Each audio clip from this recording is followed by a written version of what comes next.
Magic is found in every room, where people connect over a shared purpose. In this weekly podcast, Luke, Hannah and Chris explore the role of purpose, courage, mindset and culture in every leader's quest for transformational performance.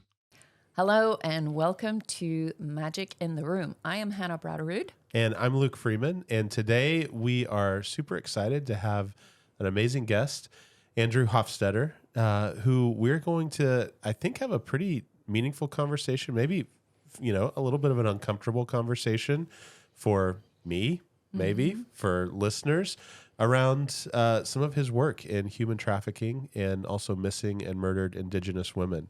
So kind of a heavy topic today. But I think what we're going to be looking for, and just based on knowing Andrew for the short time that we've connected here, is what is the purpose that drives that? What's the passion there? And I think for folks listening, that's the takeaway. So a couple things. How do we understand our passion and move forward in it and make action happen? And then also with this specific topic, what is it that we as the public can do? What initiatives are out there that we can support, and what do we need to learn? So today we're here recording, again, we've had several episodes at the National Native American Human Resources Association annual conference. So Andrew, tell us a little bit about yourself. What's your day job? Tell us a little bit about, what you do, and then we'll jump in. Sounds good. Thank you for having me. Really appreciate being here. My name is Andrew Hofstetter. I'm an enrolled member of the Confederated Tribes of Warm Springs, which is located in Central Oregon, right outside Bend, Redmond, and Madras. Okay. So I've been in Indian gaming this January, will be 29 years, and it has gone by in a blink. It's gone by so fast, it's hard to believe. Yeah. But it's been a great journey. Yeah. It's all been about serving the people, serving not only just my tribe, but also all tribal nations, all tribes across the United States. So I currently work for Whitfley, LLP, which is known as an audit firm, but they're also a consulting firm as well. They're the 15th largest accounting firm in the United States, and I've been with them for 1 year this month. Okay. Wow, congratulations. Thank you. Yeah. Thank you. I'm the director of organizational performance practice for them. I work out of my home in Southern California. Okay. I do a lot of speaking, national speaking across the United States at tribal conferences. I do a lot of training at conferences as well. And also for Whitfley, I do a lot of training as well. I'm doing some policy work right now on Indian Child Welfare Act for a tribe in the Midwest. Okay. And then I also do a lot of human trafficking training, which we're here to talk about today, and also creating human trafficking programs. Active shooter, I'm a certified active shooter instructor. So I also do full immersion programs, full 1 day with scenarios and barricading. The full getting the student out of the seat. Yeah, the experiential learning of what happens and what can you do if you find yourself in an active shooter situation. More than just listening to a presentation, but out of the seat, actually working and doing activities and developing a muscle memory, which is really important. Yeah. So I also do policy writing, as I had mentioned, threat assessments, and a whole variety of other topics. Yeah. But it keeps me pretty busy. Yeah. And it's been an exciting almost 29 years, and it's been an honor to serve Indian country and to serve Whitfley and to help share what Whitfley is all about. Yeah. So. Well, that's quite a broad range of topics that you teach and train and write on. And yeah, it sounds like you're a very busy man. This is important work. And so what we're always curious about when we sit down with someone who has, an intentional leader who seems to have a very clear purpose for their work and their lives. I'm always curious about what's the why behind that? Like, how did you get clear that this is my life's work, this is what drives me, this is my passion? Where did it start? Would you care to tell us a story of kind of how you became aware of these issues and how that impacted you? Are you referring to human trafficking? Yeah, maybe let's start there with Okay. human trafficking in particular. I would start with my personal story. Okay. Just recently, I get this question asked to me every year, several times a year. Andrew, how did you get into human trafficking? Did you just wake up one day and just say, I'm going to combat human trafficking? Yeah.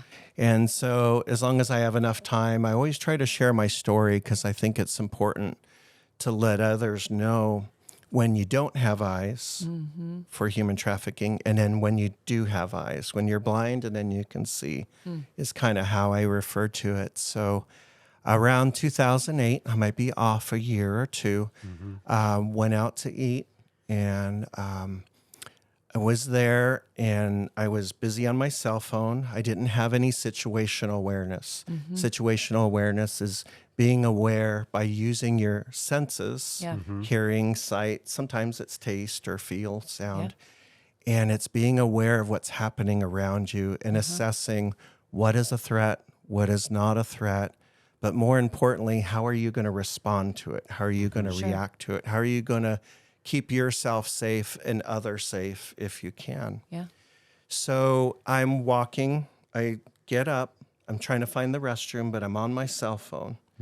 And the cell phones are very distracting in this time where I believe, I always tell people, this world's a beautiful world, but it also has a lot of darkness, and we can't be distracted as we walk using our cell phones. And that's what I was doing. My head was down.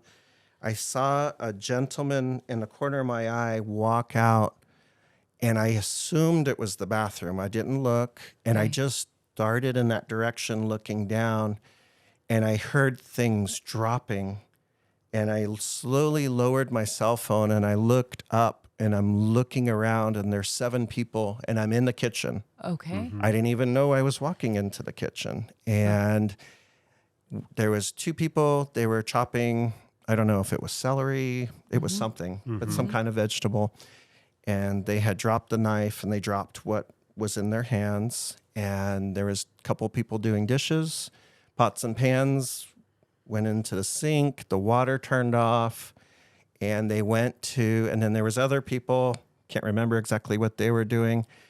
They were preparing some kind of food. And then they went to a slight bow, not a full, like what you would see Japanese do in the culture, but a very slight bow. The hands were to the side, and they were trembling, and a couple of them were crying.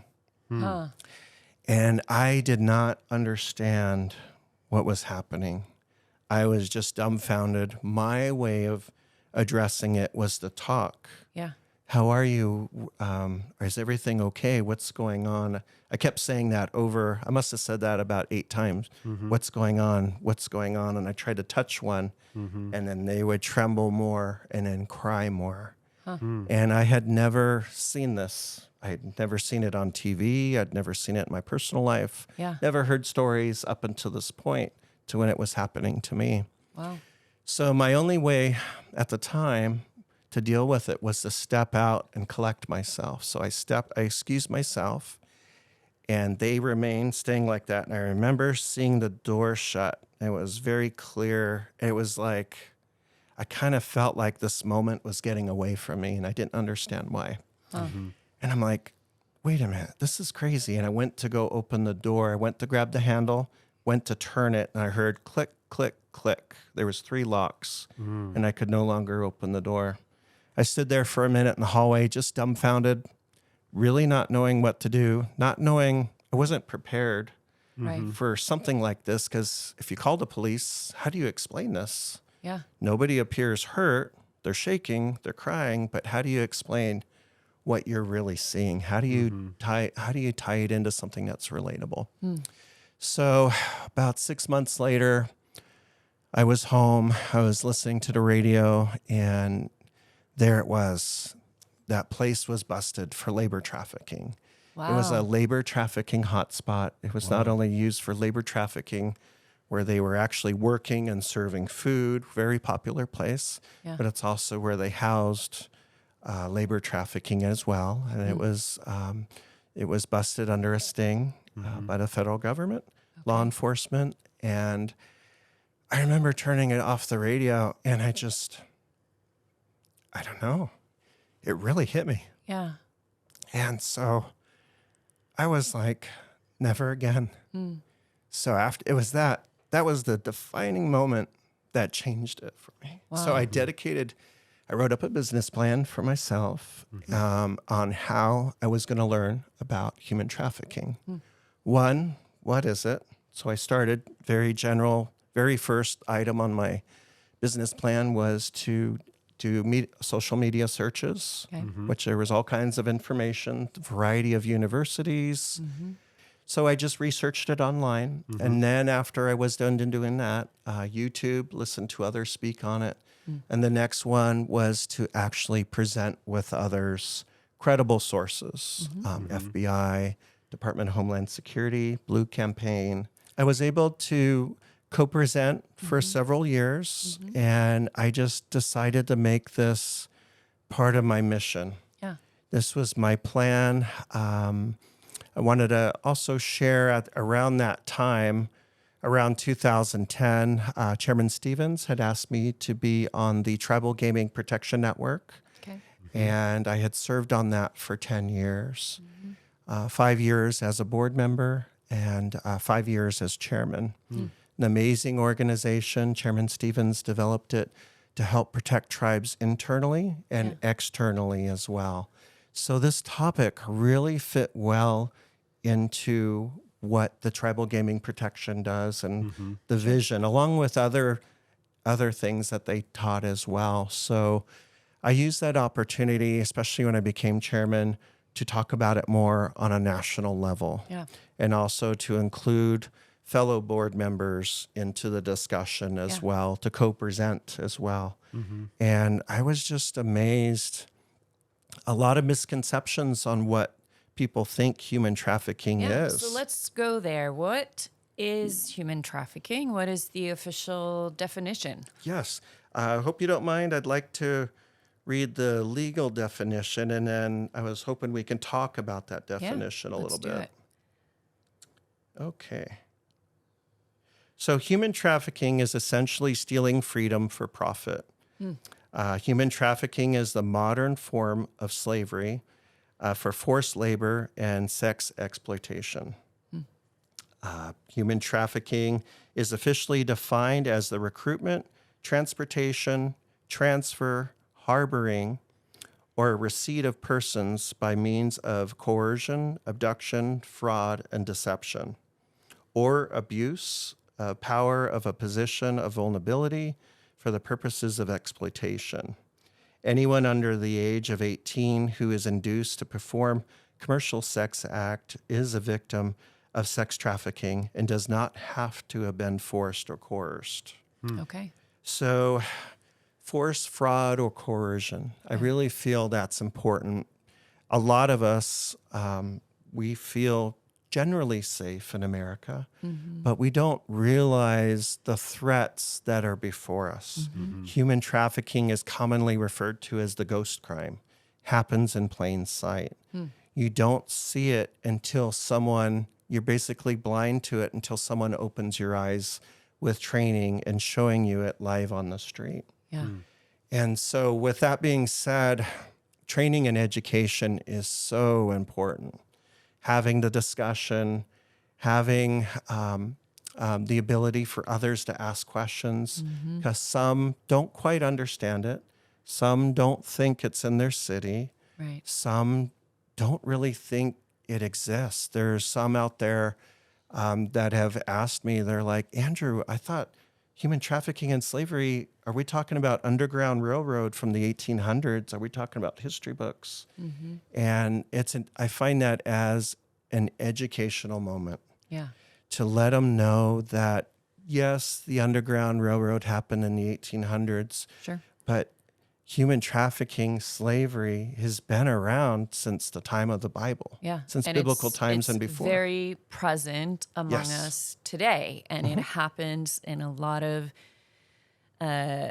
places, cities, Yes. travel routes that Yes. we travel and places we go. I've noticed in a lot of airports lately, there's signs in different languages, depending on where you are,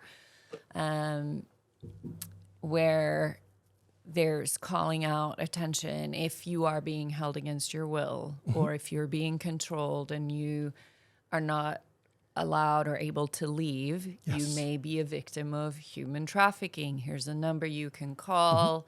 Here's a hand signal you can use to get someone's attention.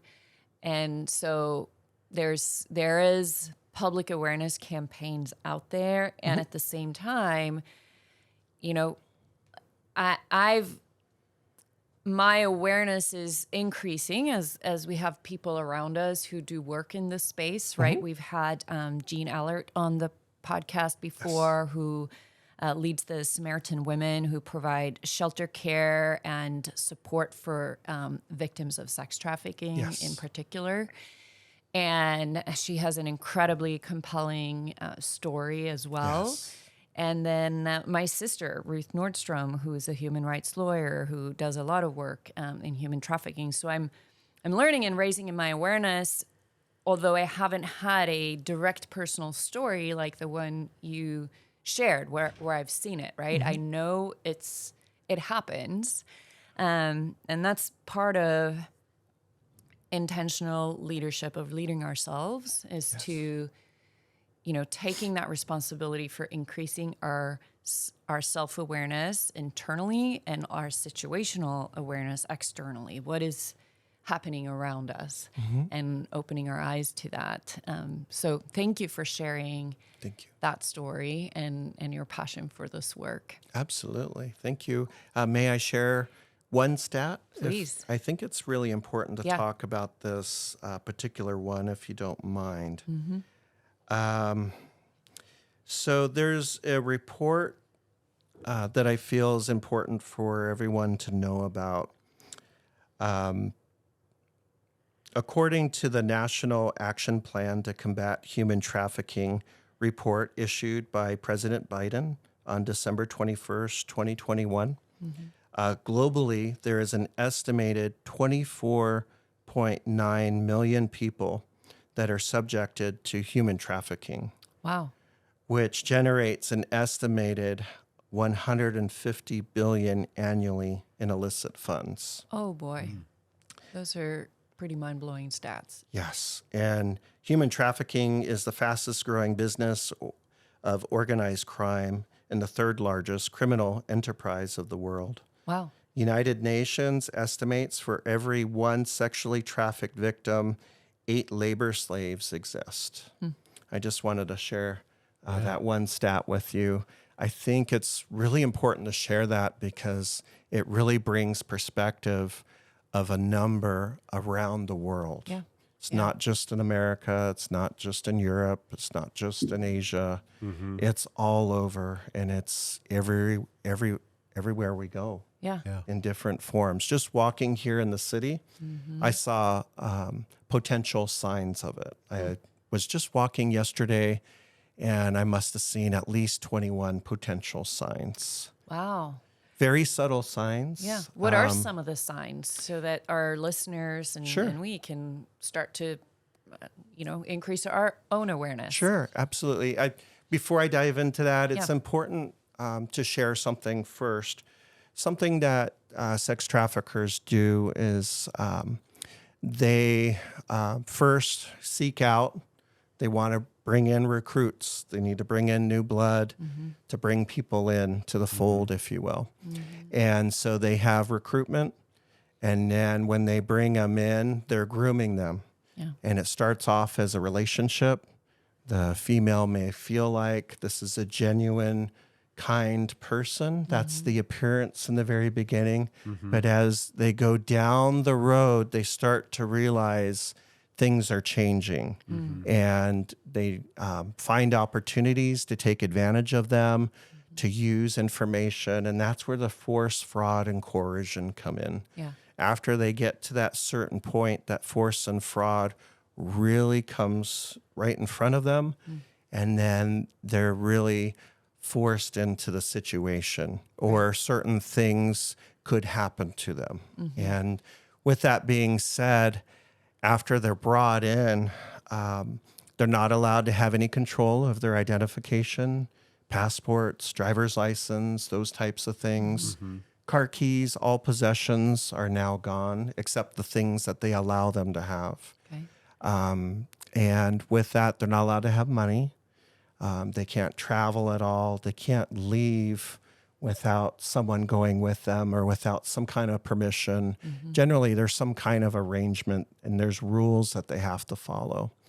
So some of the signs, I remember I was at an airport years ago and I grabbed a police officer, and a lady was at the counter and she was looking at the bottled waters in the little mini fridge. Looked like she really wanted a water. I was in a hurry. My plane was about to leave. And I thought, I can buy her a water. So I bought her a water, and she got really nervous. She was shaking, and she sat it down, and then she stepped away from it as if it was a bad thing. So what I found out, there was a gentleman, a shadow kind of appeared, a gentleman, very serious. I said hello to him. He didn't say anything. And then he started talking to the clerk, and he wanted to buy the water. Well, I had just bought the water. Right. And the clerk kind of made a big deal about it. And I just said, it's okay.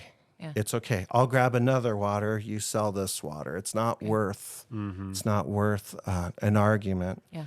And I noticed that the clerk was trying to talk to her. How are you? Where are you traveling from? I know he noticed a logo, and it referenced a city and a college. And he was just trying to chit chat with her. Yeah. And he kept looking at the guy, and the clerk was nervous. And I was watching, and I kind of faded away. And then I went and looked for a police officer, found a police officer, and I said, there are signs of human trafficking.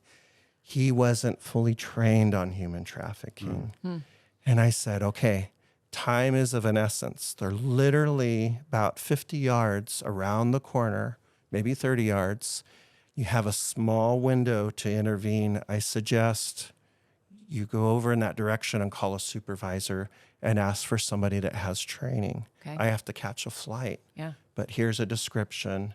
And I had to leave it in his hands. I have no idea what happened. Right. But the point I'm really trying to make here is reporting human trafficking is really important. But before you do it, you have to understand the signs. So they're not allowed to be free. They're not allowed to be who they were before this entered their lives.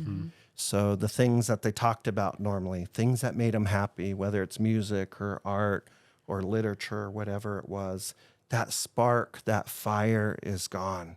It's replaced by this darkness and fear and intimidation. And so it's like living in a prison without walls. It's where everyone can see it.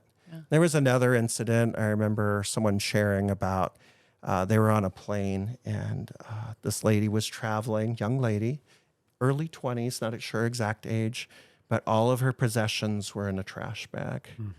And it was at that time, I believe it was, can't remember the exact airline, so maybe I shouldn't quote him, but they had training on human trafficking. And with that, they were able to notify the tower and have law enforcement available at the gate and assess what was happening. Yeah. And so the point with that I wanted to make is human trafficking training is becoming more and more evident. Sure. We're here at the Marriott. Yeah. Marriott is one of the leaders of hotels in human trafficking. They all have human trafficking training at the Marriott. So they have learned to have situational awareness, to look for certain signs, and to report when there's signs Absolutely. that could indicate human trafficking. Okay. Yes. And I think with that, when I was on the TGPN, I really wanted to help bring that to tribes as well. When I got into human trafficking education and training, you didn't really hear about it at conferences that much. Yeah. And I really wanted to have that out in the forefront more and to be talked about more. Yeah. I felt it was really important. Yeah. So we mentioned kind of in the introduction, kind of in parallel with the work on human trafficking, you also work with missing and murdered Indigenous women Yes. and Indigenous persons. Tell us about that. What brought you into that work? A lot of our the work that we do is with Native American tribes and tribal enterprise. A lot of our listeners are from some of those enterprises, Yes. Leaders in that space. And so, and you yourself, you're a tribal member, and so would love to hear kind of what is the connection there with human trafficking, what's the bridge, and what led you into that part of your work? Absolutely. So we formed the Intertribal Coalition Against Violence.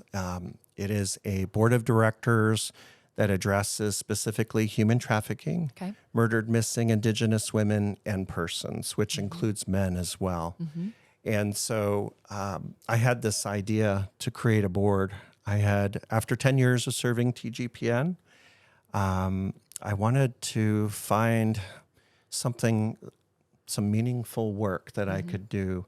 And so I asked Paulette Jordan from the Coeur d'Alene tribe to join me on this endeavor, and also Lena Hammonds from the Tulalip tribe to join me on this endeavor. So the three of us were the founding members of this board of directors, this coalition. And with that, we brought other Native people.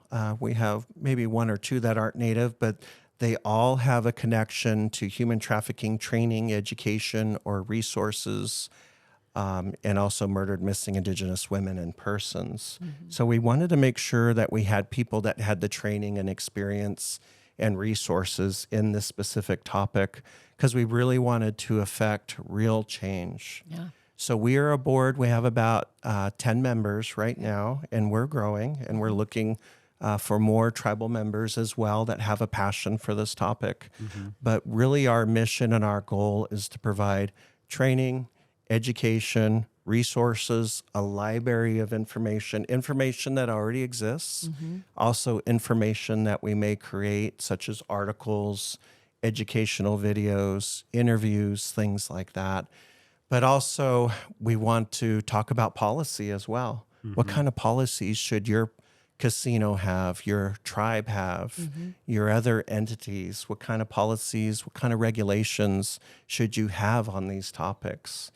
And not only that, but we also want to affect real change as well. We also want to talk about statutes and laws and what's happening in America. And we really want to really serve tribes well, and also the future generations, and also those, more importantly, that have been affected by human trafficking, the victims, and also the murdered, missing Indigenous women and persons.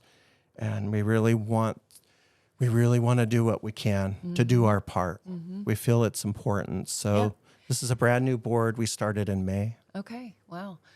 So tell us a little bit about kind of what's the impact, what happens on tribal lands when Indigenous women and persons go missing, and sometimes are found murdered, and sometimes not. Sometimes they're just missing. And just to, bring in, in popular culture,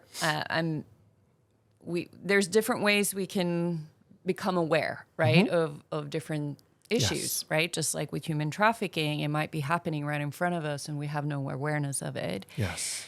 I wasn't aware of how big of a problem this is for tribal nations and tribal women in particular, and also other tribal persons, until I was watching the very popular television show Yellowstone, which is set in Montana, where I live. And there's several episodes, one in particular, that really sheds light on, predators that go on tribal land and will abduct women, and they may or may not ever be found. And that was, it's a fictional show, but that is a real problem and real situation that happens, just like, a lot of other problems in that show. They are real problems for people, right? Yes. And of course it's dramatized and it's fictionalized and all of that, right? Absolutely. But again, sometimes, that can be an avenue for someone to, like myself. I was like, how did I not know this, know? But now I know more about it, and I'd love to learn from you. What are some of the statistics? What is some of the impact that you've seen?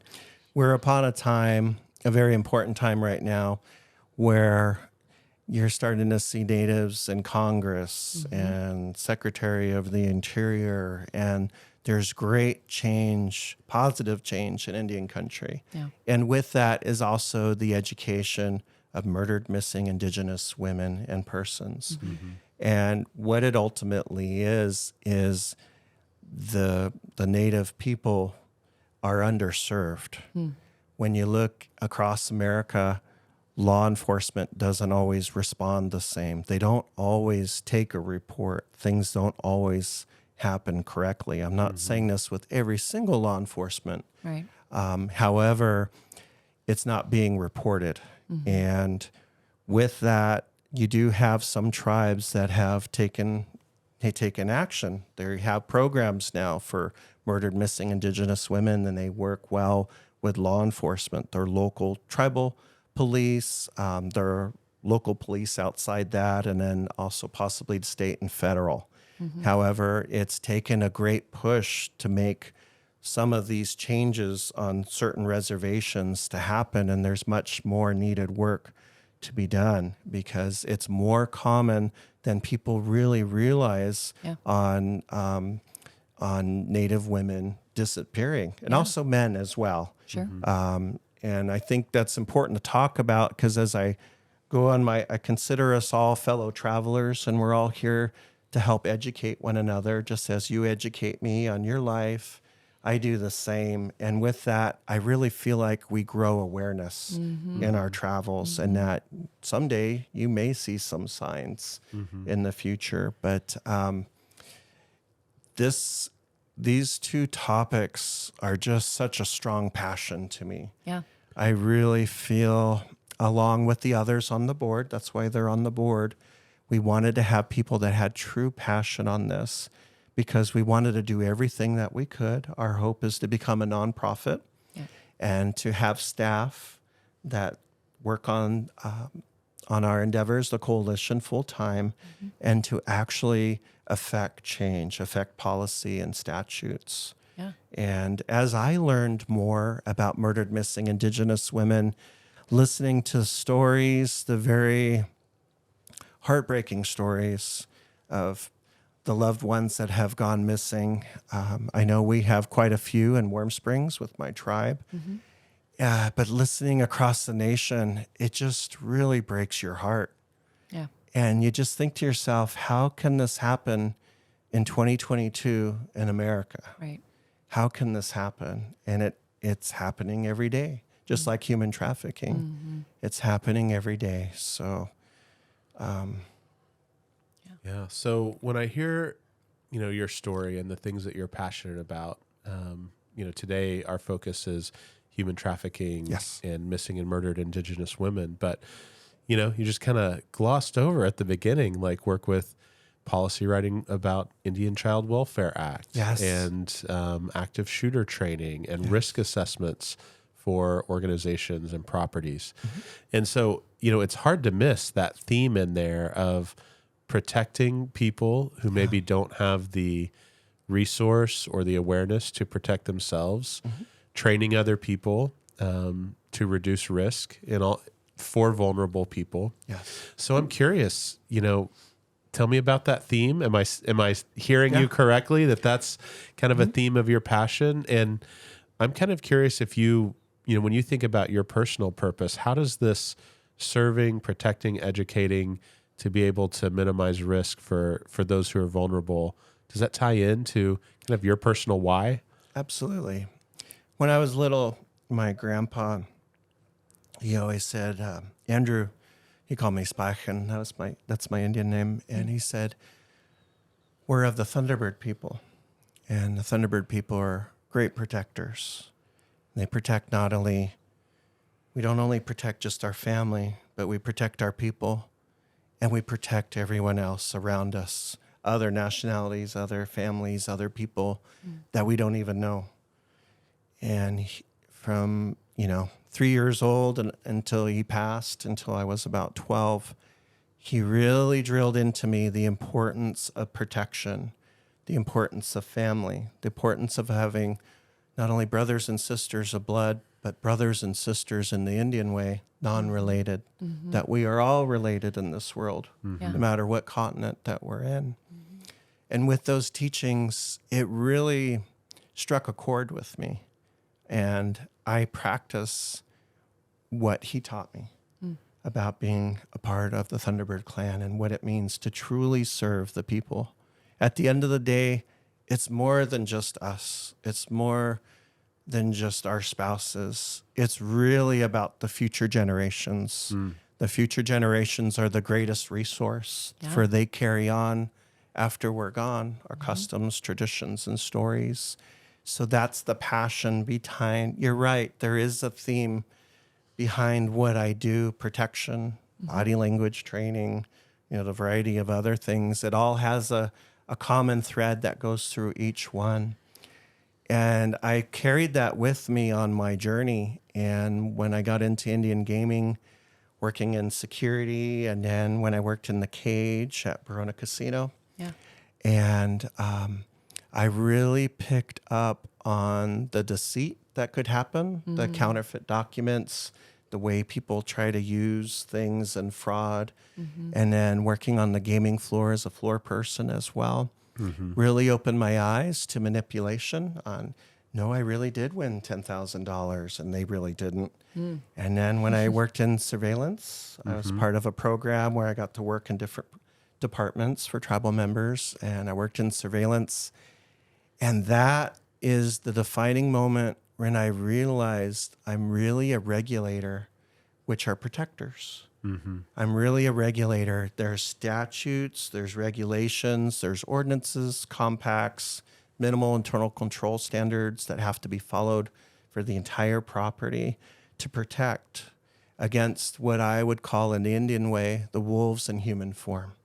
Those that are there to hurt tribes financially through scams or physically or by whatever means.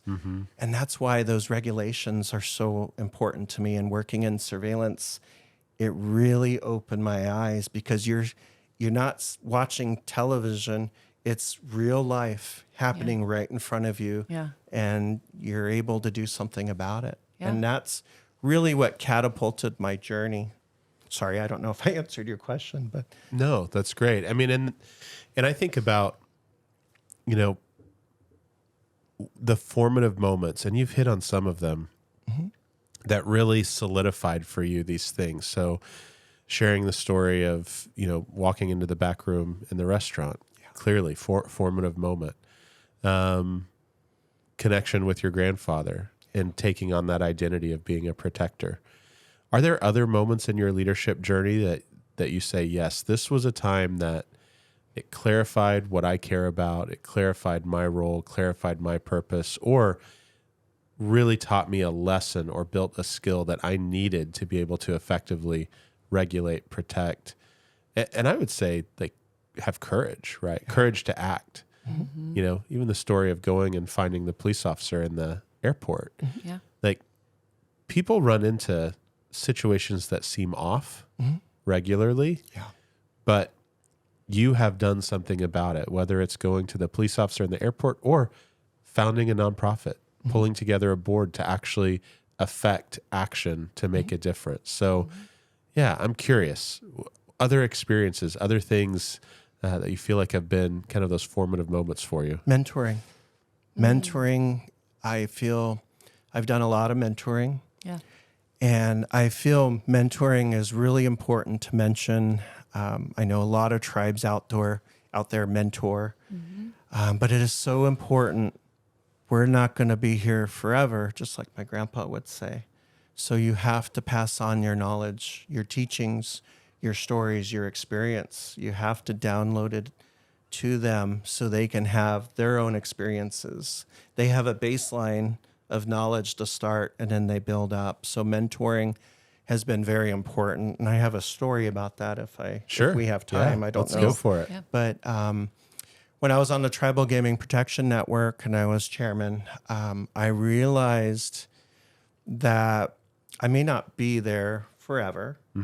I realized I was ready to mentor someone. And so I had asked Francis Alvarez, a dear friend of mine from the Sampa Squaw tribe,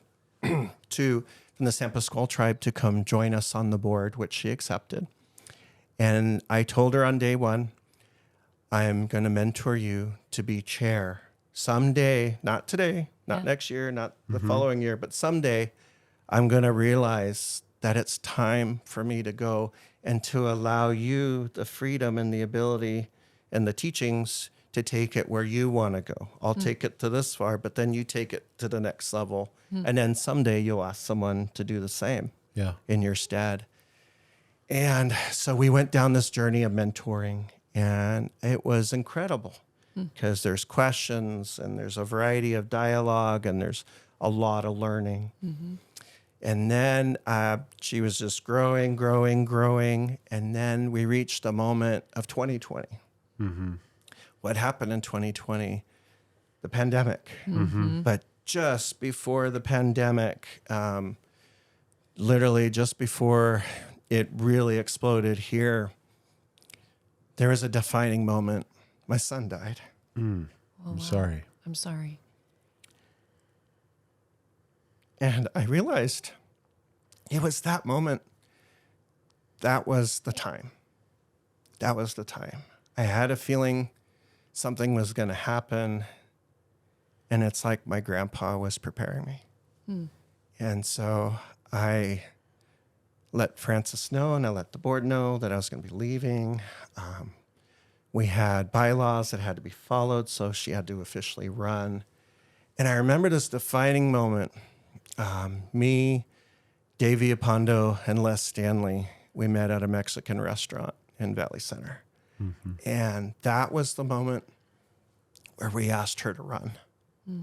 And I re-explained that I was, it was time to allow her as the mentor to not only run, but to be chair. And I really felt she had a really good chance. She has a lot of grace, very humble, very high integrity, very intelligent female leader in the industry, native leader. And I remember explaining why. And I said, you're the best of us. Out of all this table, you have all of the best qualities, and it's your time. I said, that's the theme. It's your time. We've been working to this moment, and it's your time to run. And she said yes. And she won the election, and she's chair. And I'm just so proud of her. But I really thought it was important to share that because it's important to mentor. We need to pass on, and we need to build the future leaders of the future generations. And that's how important messages and passion carry on into the next generation. Yeah. I know for me, just this whole conversation, like that's a takeaway. Hearing your generations long vision, right? This isn't the things that you're working on. It's not a 1-year game or a 5-year game. This is a generations of impact game. And that's very inspiring. Yeah. Thank you. So let's get practical for people at the end here. So if I'm an individual, we'll do individuals and then organizations. Let's start with individuals. What can they do to make a difference in areas of human trafficking or missing and murdered Indigenous women? I believe it starts, you have to want to do it. You have to realize there's a need for it. And so with that training is the number one step. Okay. Situational awareness training Yeah. is really important. I was teaching situational awareness training the other day, and I weave in not only human trafficking, but also other things that can happen in our lives. Sure. Just to help them understand that there's something called a baseline. There's a baseline of when we go into an environment, whether it's a baseball game, there's things that we expect to hear and see. The sound of a bat, people booing, people drinking. It's not all verbal, but some of it's body language. But then the concentric ring happens where the baseline breaks, where the threat is now introduced, whether it's someone raising their fist or signs of human trafficking. So it's knowing your baseline, knowing your baseline, whether it's human trafficking, murdered, missing Indigenous women, active shooter, whatever it may be, understanding the red flags. And just Googling on the internet, just Googling resources for human trafficking, you're going to get so many to choose from. Yeah. There's a lot to choose from, and for active shooter as well. Yeah. But just training is the very first step. And then after that, it's developing policies and procedures. How do you address these topics? How do you organize yourself and partner with law enforcement, which is really important as a tribe, as an organization. When these things do happen, how are we going to respond? And the emergency action plan, tying it all into that. So you have something memorialized for everyone to follow. And when you write these emergency action plans, you don't just put it on the shelf. You train everyone on it. You entwine it into their orientation, and you have quarterly or semi-annual training on it. And you bring everyone together and you test them on it, and you show them how it does and how it operates, and have drills. You make it's a living, breathing document to protect everyone. So I always tell people, for human trafficking, look at the Blue Campaign. Okay. The DHS, Department of Homeland Security, has an amazing campaign on human trafficking. Yeah. All they have to do is type in DHS or Blue Campaign or human trafficking DHS. Blue Campaign will come up. Okay. And they have a variety of resources and video. I also know the FBI has resources as well. Sure. And there's a whole slew of nonprofits, too many to name on this show. But as you look into resources, you'll see quite a few come up. Some of the most impressive resources that I've seen is the state of Wisconsin has some really good resources on human trafficking. Okay.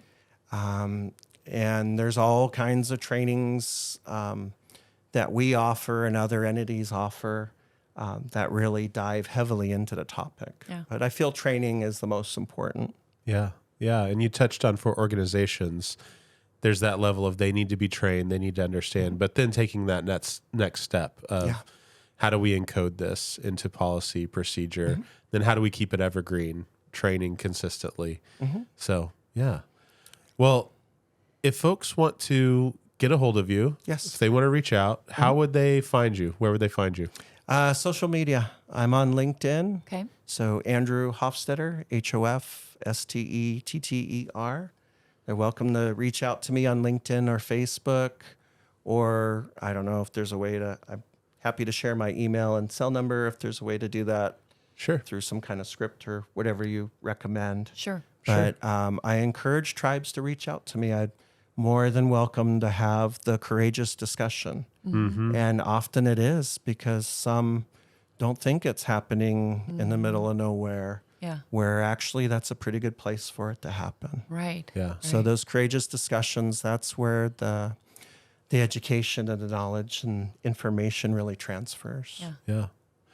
Well, Hannah, key takeaways? What's on your mind after this conversation? Yeah, just a couple of things. First of all, it's always inspiring to meet people who really care about something that's important, who really care about the impact and making a positive impact on people around them. So thank you, Andrew, for your courage and for, doing this work.